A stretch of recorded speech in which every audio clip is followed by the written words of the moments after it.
So Chad Durbin is a great baseball name. It is also a great country music star name. Have you ever heard that one before? That's from Stanley. And Stanley, my grandfather is Rambling Joe Durbin. He played. Okay. He was born without one arm and then lost the other one in a factory accident. He played the steel guitar at the Grand Ole Opry. What? No lie. And Grambling Joe Durbin, and you might be able to find him on YouTube. I mean, he's old. We're gonna look him up. Yeah, I mean, I don't think he ever produced stuff. My dad was a lead singer and lead guitarist. Really good, really talented. But he hated country because his dad played it. So he liked 70s rock and Led Zeppelin. The funny thing is, when I hear him sing, he actually he calls it folk music, but it's country. He sounds country. And so I giggle about it. But yeah, I mean, I guess it's hard to get away there. Durbin, urban, right. Country music. Yeah. There you go. Yeah. That's too funny. Absolutely. He has. All right, Bones, back to you here. What is the criteria for having a changeup in your arsenal? This is from Tony. So I think it's the ability to, if it's a natural thing, I naturally had a good changeup. Even later in my career, where it was probably my fourth pitch, it was still a good pitch. It was my best pitch when I was young. It was 77, 78 miles an hour, and I threw 91 to 95. And so there was good separation, a ton of drop to it. And so I think it's look, everybody chases success. Mm-hmm. And so if you're having success with like a four seam, a riding four seamer, and in a bullet slider, and you don't need the changeup. I think if people are, and if you don't have anything else to get guys off of your fastball, and the breaking ball isn't good enough for whatever reason, you're a pronator, supinator, whatever reason, the changeup is. And there's so many different grips now. We got kick changes and split changes and Foshes and Vulcans and whatever. So you have the ability to go hunt one down. So I guess the criteria to throwing a changeup is if you pitch at a high level, you better have one. Some version of a split or a changeup, traditional, something to separate the fastball and something that moves similar. So if you're throwing a sinker, your changeup needs to do this. If you're throwing a four-seamer, your changeup needs to have some depth. Anything that gets outside of plane, like guys that go like this, four-seam, curveball, bullet slider, split, or changeup, and it all goes like this, anything that goes like this, like a big sweeper, a guy's going to see it early. So if you're trying to throw a changeup, if all your life you've thrown this big sweeping changeup, but everything else is up and down, good hitters are going to see a deviation from the normal a whole lot earlier, and they're going to make their adjustments. So everybody should have one. If you're left-handed, you don't throw a changeup, you need to rethink the sport.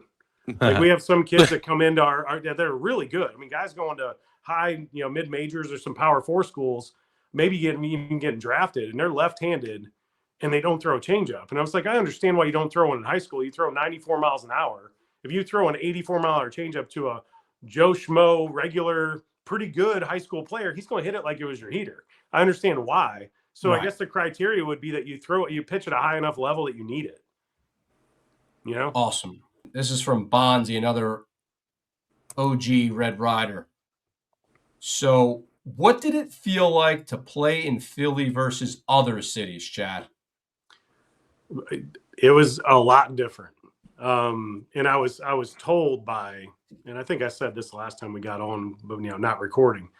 I was told by people I trust that played in Philly not to go to Philly because they were like, look, awesome. It's Philadelphia. The fans are they're in it. And if your team's not good, they're in it and they're in your ass. And, Jim Thome said to me when because I asked him like what was the difference between, because I played in Kansas City and Cleveland and Detroit. Detroit was kind of it's Midwest, but it's a little bit tougher version of the Midwest. And and they hadn't won in a while, and we started to win, so they had a little more higher expectations. I maybe lucked out but Philly, to me, you could be going good, and if you came into a game and you went 2-0 on Carlos Beltran with a Mets uniform on, somebody's booing you. Somebody is booing your ass. And for me, that's how I think. That's how my brain works. Like I don't like in Cleveland or in Kansas City, you'd go out and go 6 and give up 5 and get a loss against the Yankees, and you'd be running your polls. And there are fans out there like, hey, Chad, it's gonna be all right. Great job. Philly, no chance. Hey, we win here, and if you don't know how to win, you need to get your ass back to AAA. You need to think about something else. Like, and I don't hate, and those are without all the curse words that are going in there. Sure. I liked it. I loved that level of expectation. And, I always told guys like, man, it's an advantage to us. If we're winning, they got to do it. Like, they're going to be pissed at somebody. They're going to be, it's the other team. But if we suck, the other team, they can't really get on them. So we're going to get on our guys. And so I don't know. I love playing in Philly. I like the history of it. I watched a lot of historical stuff, while I was there, because it was just really neat to be, where it all started. Like, I mean, 250th anniversary right now of America. Right now, right. There was so many, like my wife is like, we're going on a bus tour. I'm like, a bus tour? Let's go do this. She goes, no, seriously, they're awesome. So we did it. And I was like, that was fantastic. They're fun. It's just such a cool city. It is unique compared to any other place. And I love Chicago. I actually like going to New York for 3 or 4 days at a time. Don't give me any more of that. I just got to jump out of there, maybe go back afterwards. But there's something really special about, we lived in Haddonfield and Cherry Hill in 08, 9, and 10. And in 13, I lived downtown. And I never had a part of me that didn't really enjoy the shit out of being in Philadelphia. Like coming here to play. We came in with Detroit. We came in and played. And we stayed at, the Omni or somewhere downtown. And I remember it felt different. Like, it was like, oh, this is a different level of baseball. The team's good. We came in. I remember Howie hit one into the third deck off Bonderman. I think we took 3 of 4. Like, we were good and they were good. And I just remember leaving there to go to DC. I mean, DC's cool, but it ain't cool from a baseball standpoint. Not like Philly. And I remember just being like, that was a really cool place to play. And it really weighed so much in. Like Jim Leland, Dombrowski, the other guys, they were like, and these are the non-players that were giving me advice. They're like, go to Pittsburgh, be a number 3 or number 4 starter, go put up 200 innings, go get paid. Right. And like, I'm 29, I want to win.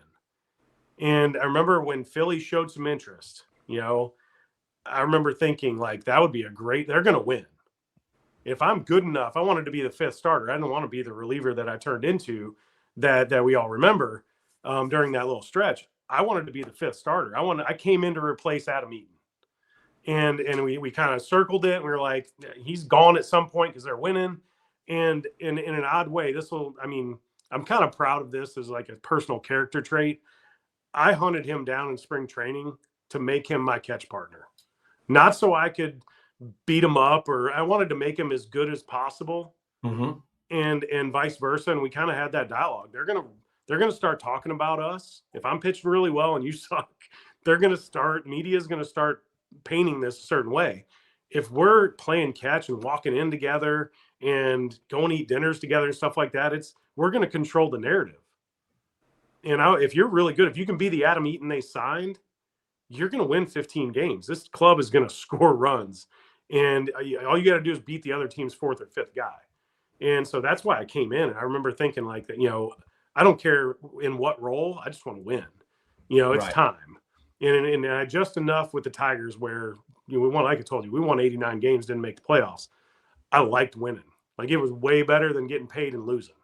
That's my Philly thought. Even I think what happens with Philly is the misnomer with the fans, the lifestyle stuff, how cool the city is, and then the media, right? And then it's like, it's the media, are they picking on certain guys? You can't tell from that point. As a fan, it's hard to tell. I mean, I think the media does as good a job there as anywhere in the country. They do such a good job because they're in it. They're not just writing. They're just not. I mean, beat writers everywhere are special. They do really good jobs. Like, they really do a good job. But when you have multiple beat writers and you've got, because if you do a good job there, you can do a good job anywhere. And I know that's the same thing with New York, but Philly's almost different, and it's because it's a different type of energy. And when you get in front of 30 people with their notepads out, now it's a phone recording you and stuff, and you've got 7 to 10 cameras, and you don't handle that well, and it's projected on the screen, and now people are looking at it on their phones, their laptops, on their TV, and you go out and you suck on the mound, they're like, yeah, he sucks. He can't even answer freaking questions. Like, how is he going to handle the pressure in front of 45,000? Right. And there is an aspect of that in the big markets. If you can't handle the media, you're not going to do well. And usually the guys that are in Barry's and Bonds is an exception. Some other guys are exception, but most of the time the guys that, they handle the media fine. Utley was kind of like, hey, I'm gonna keep you at an arm's length. But when he did get on TV or he did do the stuff, he was phenomenal at it. Yeah. And I think they appreciated, like, hey, if you're gonna, be standoffish, at least you're really good, when you do talk. Right. Right. Yeah, no, for sure. You alluded to playing in front of the Philly fans. So one of the things that we love the most about the bullpen, right? You hear the classic, how can you not be romantic about baseball? We truly feel that way. And I love the theater of the bullpen, right? The emotion of it. So bring us in on that a little bit, right? So there's 45, 50,000 fans out there. You're sitting in the bullpen. You don't know if you're going to get that call. You're the only person that everyone's looking at as you're walking out to the mound. What is that feeling like? Like, is it like a drug? Can you kind of bring us in on that a little bit? The pressure? Man, it's a combo. Like, your fight or flight is that full blown like chaos in your monologue in your head is, and I'll say this, Brad Lidge, about a month into that 08 season, I said, hey man, do you feel like you're going to throw up before? Because I was relieving in tighter situations in front of packed houses in games that really mattered to me. And I was like, do you feel like you're going to throw up, or that you would just take a left and run straight out of the freaking, the left field, where they drive in? Like, do you want to get? He's like, man, I feel like that every time. Like, my stomach's upset. Like, my heart rate's up. Like, yeah, it's like, that's normal. And then JC Romero, same thing. Scott Arrow later on is like, oh my God, I feel like I want to throw. We had collectively kind of said, this is what this is all about. And the fact that you go do it anyway, that attitude is what fuels you. And like, there's something, like, I can feel the cleats on the concrete walking down the stairs, Dan and our other guys that would open up the gate. You take your couple steps on the track, and then your feet hit grass, and we're as far away from the mound as humanly possible at the bank, coming from any part of the wall. And you kind of you have time to think. You have time to, think about maybe who you're facing and how bad you've been in the past, and you got to get that out of your head, and like, let's get back on track. Like, there's so much going on, and it's weird. And I relate this to kids that get in like, they know scouts are at a game, they know that the school that maybe they want to go to Penn State, and they're, that's their dream, and they're nervous because of it. Well, if you're nervous, it's because you care. And once you start to grab onto those types of thoughts, look, you're nervous, you're shaking a little bit. Maybe not as much as you get older, you get used to it. But even as a 30-year-old in a big situation, like, the nerves are until you rip through the first baseball. And it's like, you throw your first warm-up pitch, and you've done it so many times in your life, your routine kicks in. And there were times you get a big out, and Philly's loud, and you're not hearing anything. I mean, I hate to say, like, kind of like watching Costner, get the mechanism going and all that stuff. It is a little bit like that. And then you get the big out, maybe it's how he flipped me a ball at first. I get the third out, and I flip the ball out to the mound, and then the crowd goes nuts. And you're like, holy crap, I forgot all these people. They're standing and they're cheering, they're waving their flags. And it's like, holy crap. If you can get to that state of mind where that's where you're at, that's when it's even more special than if you hear them, while you're out there. That's a different feeling. On the road, there's no better feeling than shutting up 50,000 people. I'm sure. It's a special feeling. Like, it really, like, you want to talk about being amped up when a place is like a scene from Gremlins, and it's just chaos, and then you go out there and you make the big pitches and you shut them up. There's no better feeling. And then at home, there's no better feeling than getting the 3 outs you need so your boys can go grab their bats and go do damage. And we used to giggle to ourselves in because the bullpen is its own animal and it's out, you're on an island way up, when the other guys would walk from the second deck down past us, and the older veterans would kind of look over at us. The younger guys or guys that hadn't been in Philly before, and you knew that lineup, you're going to have to go face freaking Jimmy, Chase, Rhino. Like, it's like, oh my God, they wanted to throw up for sure. And they'd run out there and like, we're about to put a 3 spot. Did you see that? I mean, he almost didn't make it out of the gate. And there's that's special about having a lineup that can do that. Right now we do too. Those guys, they get picked on the whole time up top.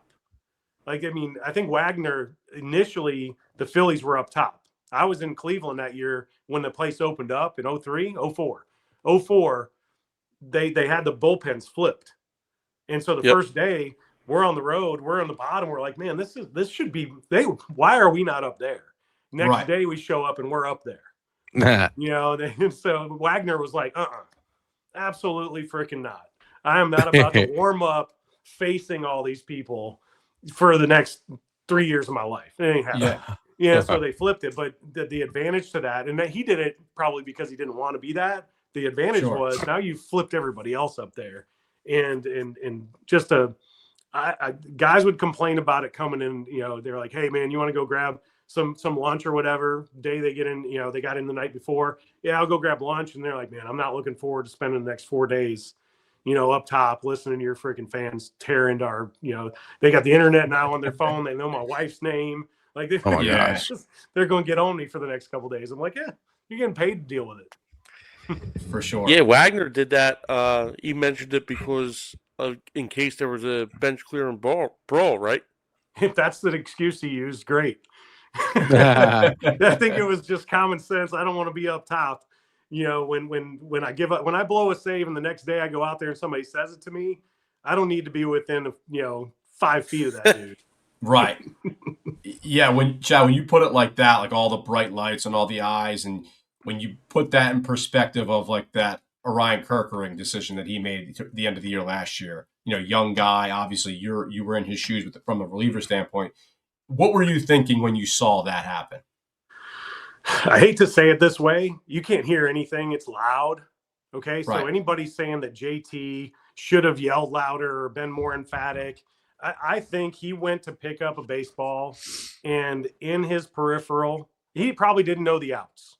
Not 100% sure that he was like, wait, is there one? Is there two? Like, I think he just, panic button gets hit and chaos, but you get a runner in your peripheral before the ball's actually in your hand and more panic sets in and you're attracted to the closest possible out. And he juggled the ball too. Yeah, just a little bit of not having it. It's like, oh God, if I throw it down the line, it's going to, your brain is on. We've all been in, in traffic or, playing a sport or doing anything where things start to speed up on you and you get it on the backside of you. You're like, how did that happen? That's how it happens. Because we've seen the picture of JT's pointing at first base. Yeah. Yeah, that's fine. But you're not looking at the catcher unless you're throwing it to the catcher right there. That's just the truth of that. Like, you're really not. But you can tell which guys played shortstop or played, the infield or caught or anything prior to being a pitcher. Those guys, like, they've already played it through their head a million times. If this comes, if I bobble it, whatever it is, if he bunts, maybe I go there if I know it's do or die. But any other play is like, just take your time. You throw 100. Take your time, get it to first base, and let's go hit again. Yeah, but watching it, and I've seen, 50 videos from 50 different angles. The combo of him not knowing the amount of outs and just being young and hitting the panic button. I hope he starts out the year well. I think he's still freaking really good weapon. Oh yeah, he's really good. But Philly that's all I could think is, man, there are 29 other places this could have happened. Philly's not the one. Right. Like, and he may be a guy that ends up in Cleveland and has a hell of a career. But, it's hard to get under that microscope at that level in this fan base with this media. You know, I would have killed Twitter. I would have killed Instagram. I'd have killed TikTok. You know, I would have just been like, I'm taking the off season. I might go live in Australia for 3. You know, I'm just gonna take off. And like you yeah. said, when you're a relief pitcher like that, you're on out to the mound. You have all this energy. You're thinking of everything. You get on the mound. Now you're activated. You're zoning in. You're focused. And he just had too much energy and too much time to think or not think. And yeah. Well, I'll tell you. So we'll close with this because this Yeah. I think about this all the time. People ask me about, you know, the 2 World Series, and in a lot of ways, I can recall 09 almost better than I can recall 08, because 08 was the first time I did it. And like, I've watched plenty of videos. I've got pictures on phones.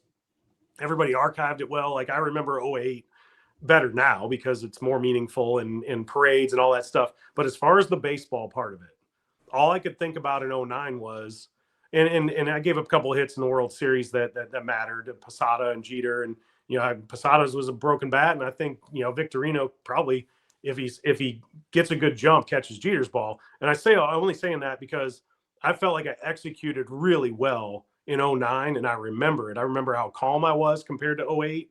I remember a lot of like the plus side, and that's why veterans.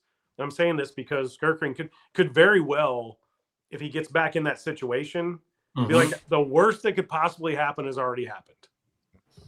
Good point. And you build backwards from that, and you're like, you know what? I'm just going to go back to what's always worked, and that's what we did in the playoffs in 8, 9, and 10. Is like, I'm going to go execute, and if I get beat, I get beat.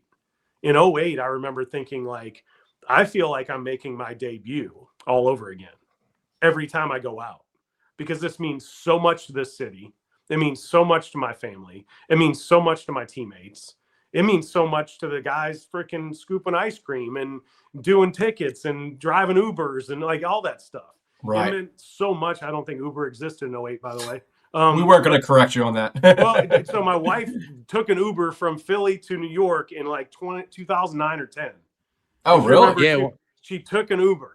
And she was like, "Yes, this is." Was that the first Uber ever? It was around that time. We can go look back crazy. at the time that, you know, because she was like, "It's an app on your phone." I was like, "What the frick is an app on your phone?" That's awesome. You know, so I had to autocorrect myself. But in 08, like, it was important to everybody, to the point where, in 09, it was like, okay, we're playing with a little bit of house money, but we are playing the Yankees. Right. And this little brother crap, nah. But at the same time, and that one felt like, pretty special. I'm sure it did for you as fans, as kids watching that. It's like, oh, we're about to be a dynasty. Here we go. And it's like, you lose and you're like, oh, Hideki, Yeah. how does that happen? Pedro. And if Pedro were 2 years younger, I think he beats him. Yeah. Yeah. And that was the classic, like, leaving the guy in, right? Everyone knew Hideki was the thorn. We leave Martinez in again at that point. Yeah, I just remember. Yeah. Me too. Bittersweet. Yeah. Pedro was a little you were stubborn. there, right? My bad. Well, all the things that made him Pedro also made him Pedro in those moments. It's like, I know I can get him out in. We're like, not right now, you can't. Like, he's stepping in the bucket and barreling up everything in or half. Let's not go in there. Well, I mean, that's where I've always gotten him out. You're not who you used to be. Let's make him hit a ball out to left center. If he does that, we'll tip our cap. Yeah. But that's what happens when you play a team like the Phillies or the Yankees back then. Who are you going to let beat you? Right.